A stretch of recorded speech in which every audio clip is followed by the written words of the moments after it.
texto para a nossa reflexão desta noite, em Mateus capítulo 25. Mateus capítulo 25, ele trata sobre os sinais do fim dos tempos. Capítulo 24, 25 de Mateus, nós tratamos sobre ele naquela série sobre as últimas coisas. Depois nós vamos retomar a elas ainda, mas hoje eu quero tratar com você especificamente em Mateus capítulo 25, a partir do versículo 14, onde nós temos aqui o ensinamento de Jesus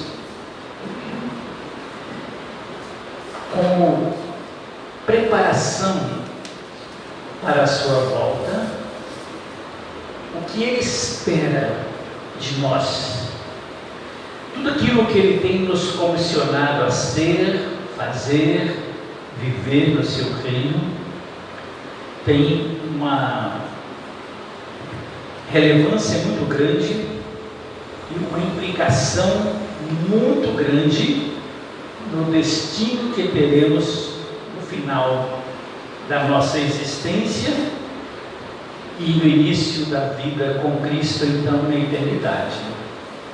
Mateus capítulo 25, a partir do versículo 14, nós temos ali o ensinamento de Jesus, que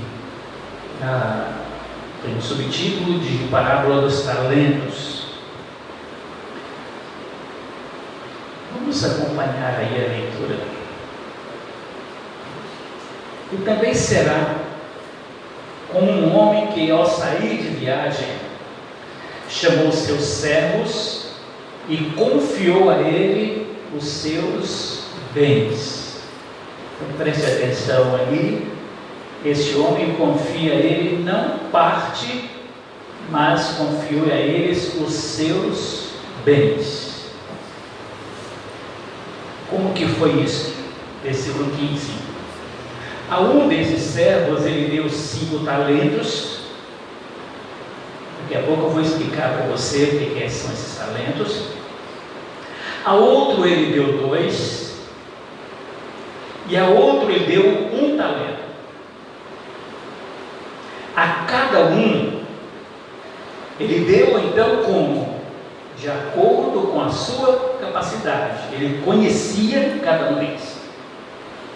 Em seguida partiu em viagem. O que havia recebido os 5 talentos saiu imediatamente. Preste atenção aqui, ele saiu imediatamente, no momento quando recebeu, e aplicou os seus 5 talentos e ganhou mais 5. Também, no versículo 17, o que tinha 2 talentos, também ganhou mais 2. Mas aquele que tinha recebido apenas 1 talento saiu, cavou um buraco no chão, escondeu o dinheiro do seu senhor.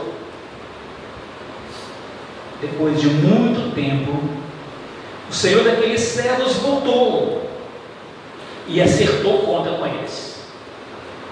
O que tinha recebido 5 talentos, trouxe outros 5 e disse: o Senhor me confiou 5 talentos, veja, eu ganhei mais 5. O Senhor respondeu: muito bom, muito bem, servo bom e fiel. Você foi fiel no pouco, e eu o porei sobre muito.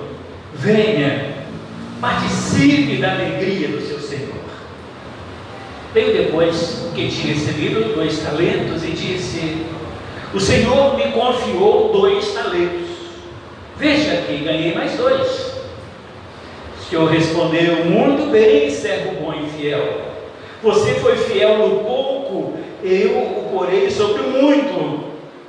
Venha e participe da alegria do seu Senhor.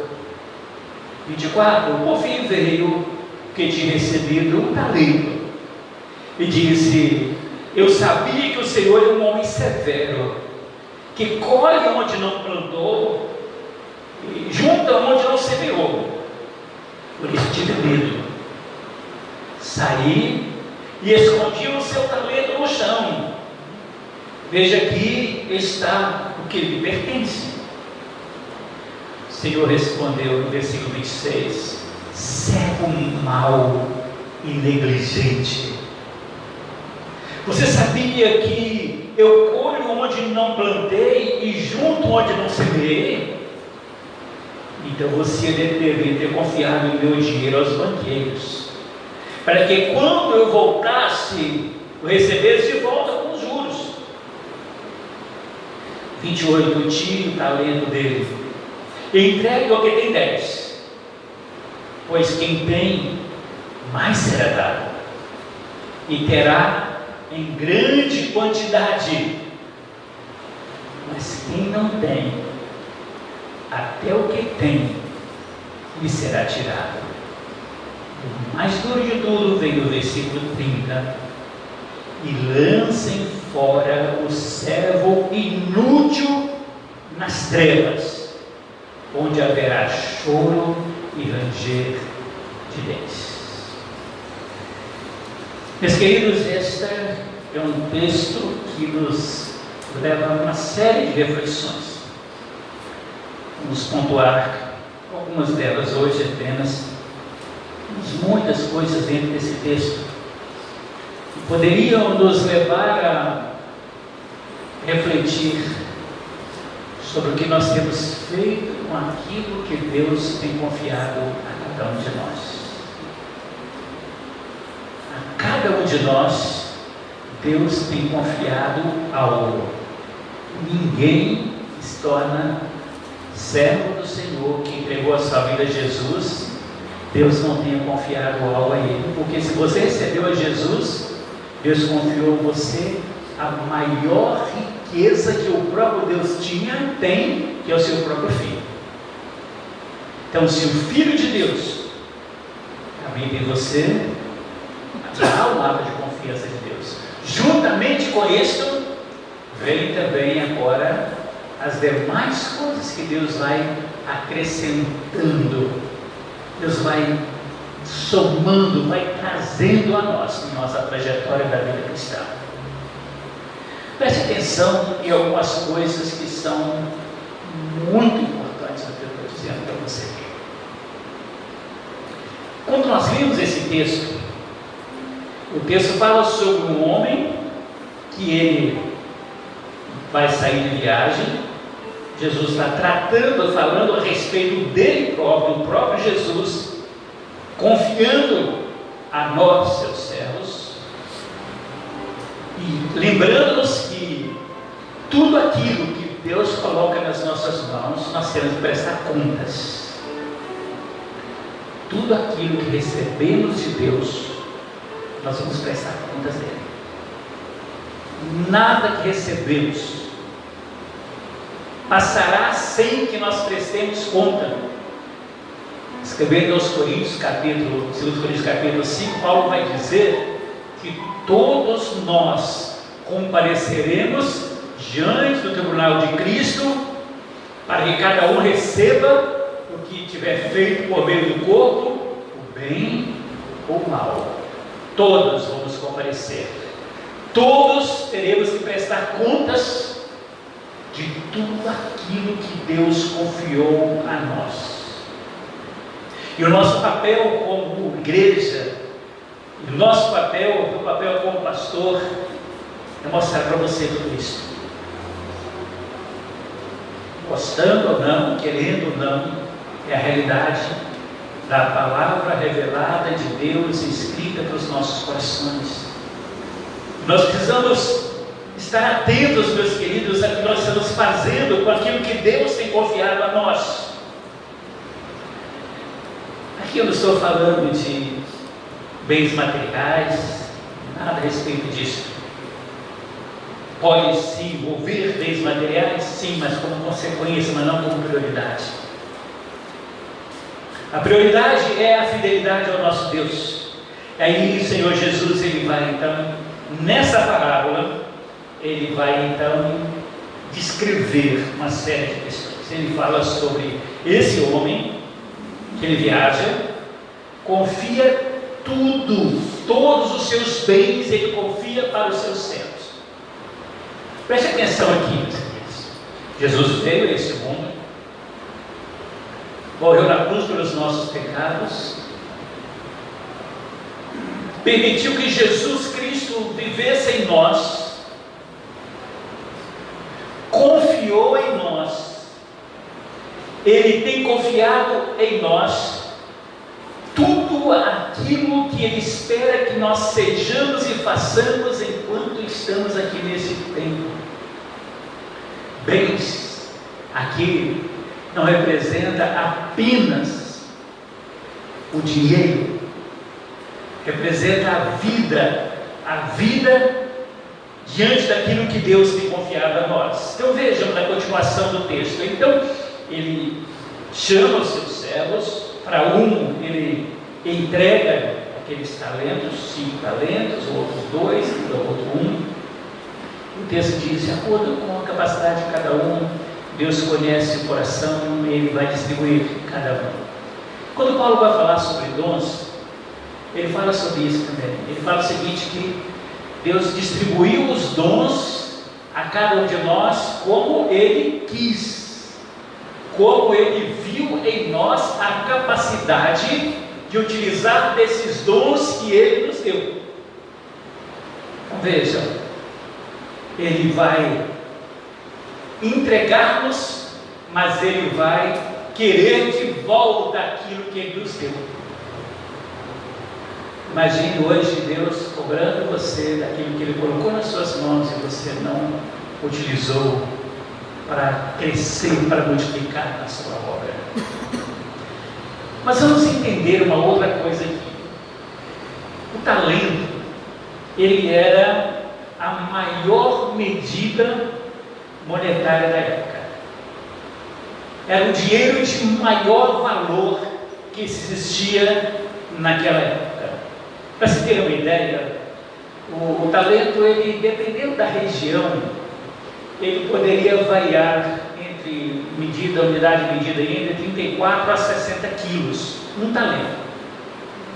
Estamos falando de um, porque aquele senhor confiou 5 para um, mais 2 talentos para outro, e mais um talento para o outro. Então vejam, você então coloca aí essa média entre 35 e 60 quilos, e ele era medido através do ouro e da prata. Era o ouro ou então prata que representava esse talento. Então vejam, mais uma coisa, apenas um talento correspondia na época a 6.000 denários. O que é isso? Denário era a forma de pagamento do serviço do operário. 6.000 denários, que corresponde, que é um talento apenas, correspondia a 15 a 20 anos de trabalho de um operário. Era 15 a 20 anos de trabalho de um operário, apenas um talento, que eram 6.000 denários. Agora você pega esse valor, usa a capacidade aí de multiplicação, dos 5, dos 10, dos 2, do 4, do 1, você vai ver a riqueza que era infindável. Então, quando nós olhamos para esse ato de confiança desse Senhor para com os seus servos, nós vemos então que aquilo que nós recebemos de Deus como comissionamento na sua obra é muito maior do que tudo isso que aqueles servos receberam daquele Senhor. Porque Deus coloca nas nossas mãos não bens, mas pessoas. Pessoas que têm um valor de uma riqueza muito maior do que qualquer bem nesse mundo. Então, meus queridos, nós continuamos olhando o texto como um todo. Não vou fazer essa exposição de versículo por versículo com os irmãos hoje, a respeito do texto, mas eu quero chamar a sua atenção lá no versículo 30. Depois a gente destaca algumas outras coisas mais dentro do texto. Aí o texto diz assim, lá no versículo 30: lancem fora o servo inútil nas trevas. Então vejam, para aqueles que receberam os talentos, multiplicou, o Senhor faz um convite especial, um elogio muito bom a eles. Aqueles que receberam os talentos e recebeu aquele talento e não multiplicou o talento, não colocou aquele talento em funcionamento na sua vida, o texto diz que ele vai ser categorizado pelo próprio Jesus como servo inútil. E é aqui que eu quero que você pense comigo algumas coisas práticas também na nossa vida. Nosso dia a dia nós temos e convivemos e temos coisas que nós guardamos coisas que são úteis. Falei sobre isso semana passada também, no dia 31, não me engano, não lembro mais, que nós guardamos às vezes muitas coisas inúteis. Às vezes nós temos um cômodo na nossa casa onde a gente guarda ali coisas que a gente nunca vai usar, né? Tem coisas inúteis ali. Mas também não só podemos categorizar coisas, mas pessoas. E aí a questão se torna mais grave. Existem pessoas que são úteis para o Senhor e para as demais pessoas, mas tem pessoas que são inúteis para os outros, para si mesmas e sobretudo para Deus. Isso é muito grave, muito sério, meus queridos. Mas por que isso? O pecado, quando ele entrou no mundo, através de Adão e de Eva lá no Éden, ele vai afetar aquele homem que Deus fez para ser útil. Deus fez a sua imagem e semelhança. O pecado vai destruir aquela natureza. E o pecado agora, quando passa a dominar a vida da pessoa, faz com que ela se torne uma pessoa inútil. O que te torna inútil para as pessoas do reino de Deus é o seu pecado. Vamos lá em Romanos 3,12.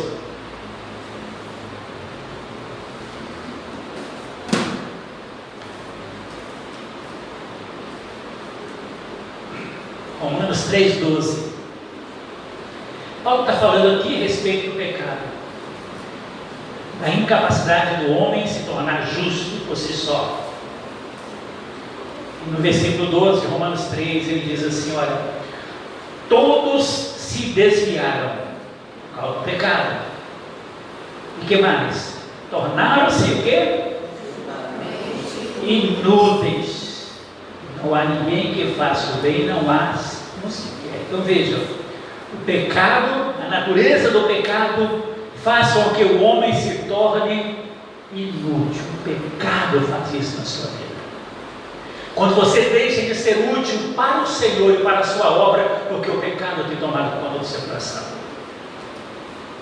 Quando você deixa de colocar os seus talentos, seus dons, sua capacidade de servir, seu envolvimento na obra do Senhor, é porque o pecado fez isso. É que Paulo diz aqui: o pecado fez isso, fez com que você se desviasse e se tornasse inútil.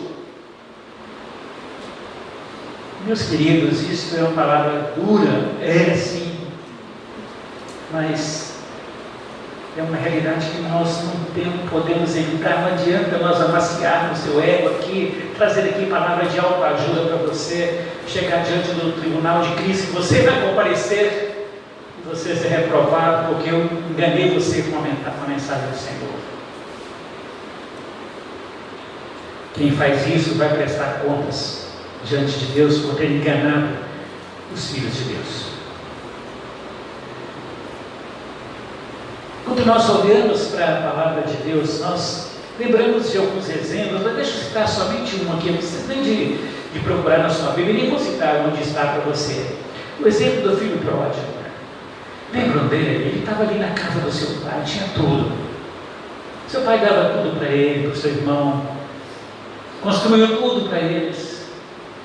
Mas chega um momento que ele quer conhecer o mundo, quer curtir a vida. Pede seu pai sua herança, e não tinha direito da herança. Ele era o filho mais novo, mais velho que tinha direito. E ele, o pai vai, distribui, entrega, e ele vai viver a vida dele achando que ele fosse o maioral, o melhor de todos agora. Tinha muito dinheiro, tinha muitos amigos, pôde viajar para onde ele quis. Mas vai chegar um momento que aquilo vai acabar. Tudo aquilo vai acabar e ele vai se ver diante de um dilema muito grande. Ele tinha que se manter, ele tinha que se alimentar. Ele vai cuidar de porcos. Porco para o judeu é imundo, animal imundo. Para ele, tocar no porco torna-o também imundo. Mas ele vai se tornar imundo por causa do seu pecado, da rebeldia contra seu pai. Ele já estava imundo por causa do pecado. Mas como um abismo chama outro abismo, ele então vai lá cuidar de animais imundos. Mas para piorar a situação, o que ele ganhava não dava para ele comer. Deus diz que desejava se alimentar com a comida dos porcos. Porque tinha perdido tudo, quando na casa do seu pai tinha banquetes, farturas, abriu mão de tudo por causa dos banquetes do mundo. E aí ele cai em si e volta então para a casa do seu pai. Quando nós olhamos essa história, Jesus está falando sobre a vida do ser humano, fala sobre a minha vida, sobre a sua vida. Nós temos tudo na casa do Pai. Nós temos tudo na presença de Deus. Mas quantas pessoas se desviam da presença de Deus e vai comer comida de porcos no mundo, vai se alimentar do pecado que o mundo está oferecendo a elas. Não tem o que se alimentar, o mundo não tem o que dar para você, meu querido. Por isso que a Bíblia diz que não ameis o mundo, nem aquilo que no mundo há. Se alguém ama o mundo, o amor do Pai não está nele. Se a sua motivação é o mundo, é as coisas que o mundo te oferece, você está como um filho pródigo comendo comida dos porcos. Quantas pessoas vivendo hoje assim? Pouco tempo atrás, algumas pesquisas trouxeram um percentual do número de pessoas que estão nos presídios hoje, que um dia já serviram ao Senhor nas igrejas. Estão lá. Quantas pessoas estão envolvidas nas drogas hoje, que tiveram a sua infância, a sua adolescência formada dentro de uma igreja, hoje está comendo comida de porcos com as drogas lá no mundo? Porque trocaram a casa do Pai pelo mundo que jaz no mar. Meus queridos, o filho pródigo nos ensina que nós podemos consertar isso, desde que haja arrependimento e volta para a casa do Pai. Meus queridos, precisamos então lembrar que existem coisas que são úteis na nossa vida, que são guardadas e conservadas, e coisas que são inúteis, que são jogadas no lixo, como nós falávamos agora há pouco.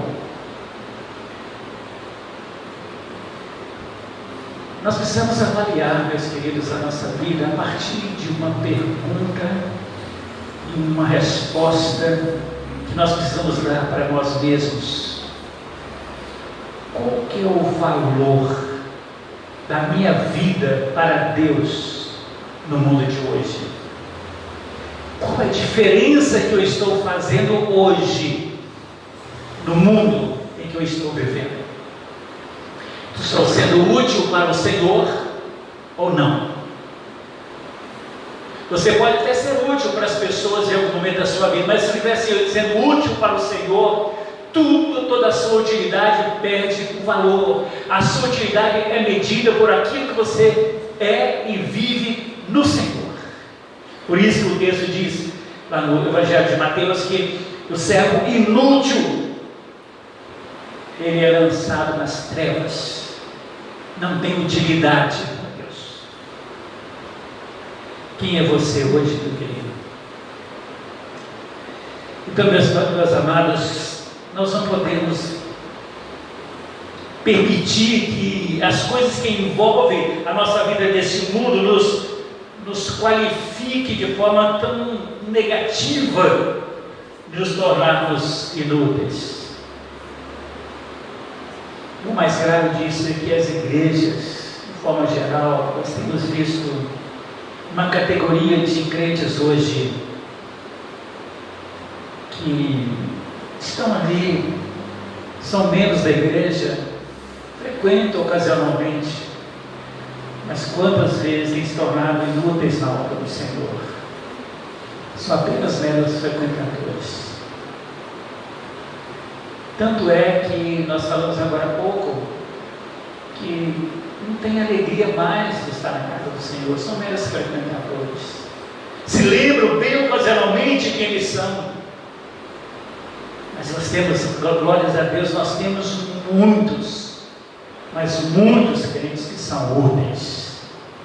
E o Senhor vai separá-los no dia final. No dia final, o Senhor vai separar aqueles que são úteis daqueles que são inúteis. Não sou eu, não é o pastor da igreja que vai dizer, olha, fulano está útil, fulano está inútil. Não. Você pode continuar vivendo como você quiser. Você jamais vai ouvir do meu lado essa categorização. Porque o papel de juiz do Senhor não é meu. O meu papel é de ensino, é de mostrar a você a verdade. Você aceita a verdade se você quiser, mas ela vai trazer consequências para você, ou vai trazer bênçãos para você, dependendo de como você recebê-la na sua vida. Deus nos criou, meus queridos, para sermos úteis. Deus nos fez dessa forma. Tanto é que quando Ele criou Adão e Eva, Deus poderia ter feito tudo aquilo, poderia ter Ele mesmo dado nome aos animais, Ele mesmo ter cuidado de tudo, mas Deus chamou Adão e disse para ele, olha, agora você vai dar nome a cada um dos animais, você vai cuidar de tudo aquilo que eu acabei de criar para você, você vai ser o administrador de todas as coisas. Deus, Ele fez o homem para ser útil para cuidar das coisas de Deus. O que Deus estava confiando a Adão e a mulher eram as coisas que Deus havia acabado de criar, colocou nas mãos dele e disse, olha Adão, estou confiando em você para cuidar disso. Deus te chama para que você seja útil, mas o pecado pode mudar isso, como mudou com Adão. Depois do pecado, o que vai acontecer com a vida de Adão? Ele vai se tornar inútil. Ele vai viver como colher o resultado disso na sua vida, nas suas gerações futuras, por causa do seu pecado. E esse pecado vai passar de geração a geração, vai chegar nos dias atuais e formar pessoas hoje que estão tão perto das coisas de Deus, mas deixaram de ser úteis para o reino do Senhor. 2 Timóteo capítulo 2. 2 Timóteo capítulo 2, eu quero chamar a atenção de algo que Paulo nos ensina.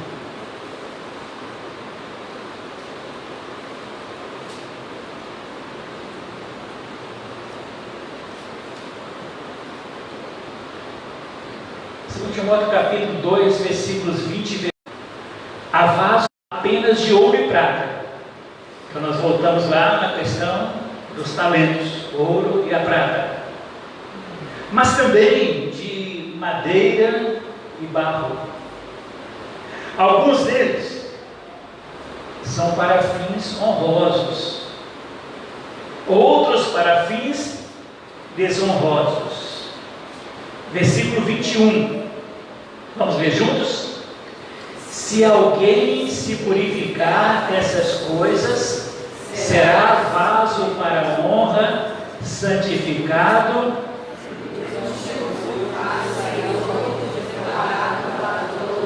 Então, preste muita atenção, meus queridos. Vaso de honra, vaso santificado e vaso útil para o Senhor.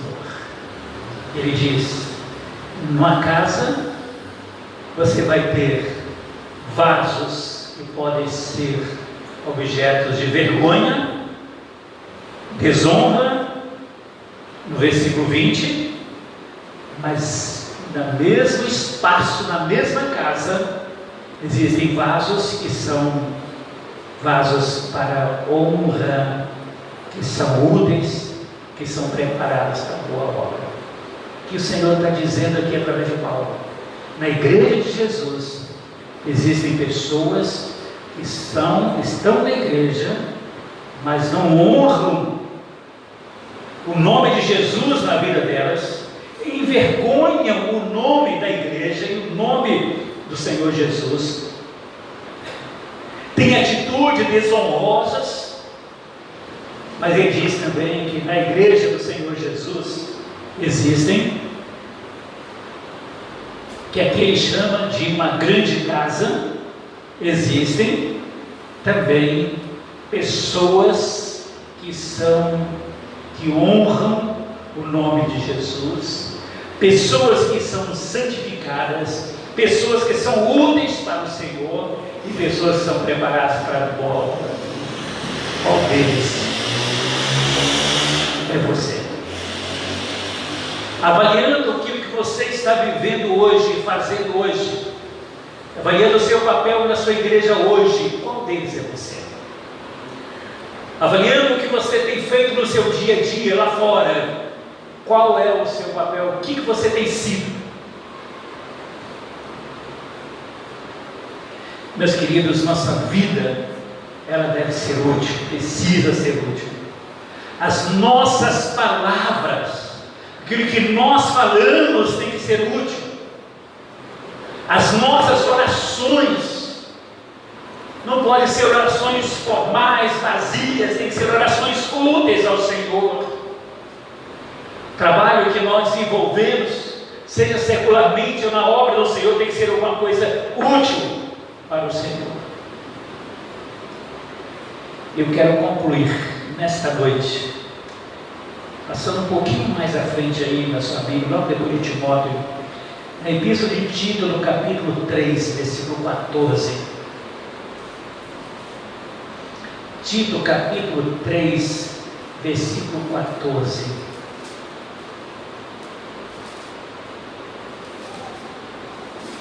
Que diz assim: quanto aos nossos irmãos, que aprendam a dedicar-se à prática de boas obras, a fim de que supram as necessidades diárias e não sejam improdutivos. Outra versão traz aqui: e não sejam inúteis.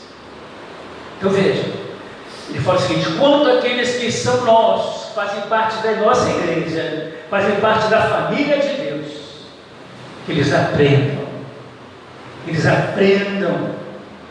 aprendam a dedicar-se a fazer as coisas certas, as boas obras, que aprendam a socorrer as pessoas nas suas necessidades, e que eles aprendam também para que não sejam improdutivos, não sejam inúteis. Se você deixar a igreja hoje, você vai fazer falta para a igreja de alguma forma, com aquilo que você tem produzido hoje na igreja? Se Jesus te chamar, você partir para a eternidade, Será que a sua ausência vai ser sentida a ponto de refletir sobre o que você fazia e vivia na casa do Senhor? Representa alguma coisa o que você tem feito, sido e vivido na igreja de Jesus no dia atual, meu querido? Essas palavras podem parecer um pouco duras. Certa vez Jesus estava com os seus discípulos. Ele havia multiplicado os pães e peixes. Mais de 15.000 pessoas haviam alimentado. Está lá em João capítulo 6. De repente Jesus começou a falar com aquelas pessoas de forma mais dura. Ele chega e diz para eles: olha, vocês estão vindo a mim, mas porque vocês querem compromisso comigo? Vocês estão vindo a mim porque vocês estão comendo pão e peixe de graça. Por isso que vocês estão me seguindo. Não é porque vocês estão interessados em mim. E ele vai descrever ali a vida dele, ele como pão de Deus que veio ao mundo, e vai descrever uma série de coisas. João 6, que você pode ler lá. O que aconteceu com aquela multidão que estava seguindo Jesus? Saiu de fininho, um por um, porque não queria ouvir a verdade. Um discurso duro de se ouvir. E depois daquela multidão, mais de 15.000 pessoas que ali haviam se saciado fisicamente, ficou apenas os 12 discípulos com Jesus. Você imagina essa proporção? Você olha a multidão que ocupava toda uma planície, mais de 15.000 pessoas com todas as suas famílias, o volume da voz, as pessoas conversando, todo aquele burburinho ali, e de repente você olha, não tem mais ninguém, a planície está vazia. Você olha do seu lado, tem ali 12 homens que estão com você, andando com você todos os dias. Talvez muitos de nós, líderes, entraríamos numa frustração muito grande. Eu não devia ter falado isso. Eu não deveria ter dito isso. Era preferível mantê-los enganados e tê-los perto de mim do que ouvir a verdade. É o que muitos líderes fazem hoje. Não falam a verdade para ter as pessoas perto delas. Parece que as pessoas gostam mais de ouvir a mentira do que a verdade, não é isso? Mas isso, Paulo escrevendo de Timóteo, já dizia que isso, nos últimos tempos as pessoas teriam mestres segundo os seus próprios ouvidos. Queriam pessoas que só falariam aquela que ela gostaria de ouvir, né? Isso é cumprimento profético. Mas não bastando isso, Jesus olha, tem ali 12 homens apenas, 12 pessoas bem conhecidas dele. Mas Jesus não se contenta com isso. Ele faz uma pergunta para eles: vocês estão aqui até agora? Pode ir embora com a multidão. Vocês também não querem ir junto com os demais? O caminho está livre para vocês. Vocês podem abandonar tudo, podem seguir a multidão, como muitos fazem hoje, preferem seguir a multidão. Vão às igrejas com multidões, vão aos lugares com grandes reuniões, aquilo que atrai as pessoas, podem seguir a multidão. O que eles falam? Pedro vai responder para Jesus: não, Senhor, não vamos. Para quem nós iremos? Para quem iremos nós? Nós temos crido, só tu tens palavras de vida eterna. Nós temos crido e conhecido que tu és o Cristo, Filho do Deus vivo. Ah, meus queridos, como isso é precioso. Como isso é precioso. Quando você tem convicção de quem você é. Quando você tem convicção porque você está na igreja, porque você segue Jesus. Aquela multidão não tinha convicção de nada, por isso abandonaram Jesus. Muitas pessoas abandonam Jesus porque não têm convicção, abandonam a sua igreja procurando outros rebanhos, porque não tem convicção de quem elas são, estão procurando uma igreja que satisfaça as suas vontades pessoais, e não Jesus, aquele que satisfaz a sua vida. Por isso ficam mudando de igreja em igreja, buscando algo que elas não vão encontrar ali, daqui a pouco ali já não está bom também, e daqui a pouco elas estão muito longe de Jesus. Meus queridos, precisamos de pessoas comprometidas com Jesus, que saibam por que estão na igreja, saibam por que estão servindo a Jesus, saibam por que saem das suas casas para estar na igreja, saibam por que elas vivem para Jesus, porque eu tenho conhecido quem tu és. É por causa do Senhor, não é por causa da igreja, não é por causa das pessoas, não é o que as pessoas fazem, deixam de fazer, é por causa de Jesus. Qual a sua motivação? Você não pode ser motivado a estar na igreja porque você tem um cargo, uma função, ou exerce alguma coisa assim, não. Se não for Jesus, tudo aquilo que você faz não tem valor nenhum, é inútil. É talento que foi guardado e escondido, e é inútil para o Senhor. Se Jesus não é a razão de ser da sua vida, tudo é inútil na sua vida. O seu trabalho é inútil, a sua profissão é inútil, as pessoas ao seu redor, tudo se torna inútil, porque o que dá valor às coisas e aquilo que você recebe é o lugar que Jesus ocupa na sua vida. Precisamos, meus irmãos, precisamos de quebrantamento, de arrependimento, de mudança de atitude, de vida, se queremos ser úteis para o Senhor. Jesus olha para mim hoje, olha para você também. O que Ele está vendo em mim e você? Utilidade ou inutilidade?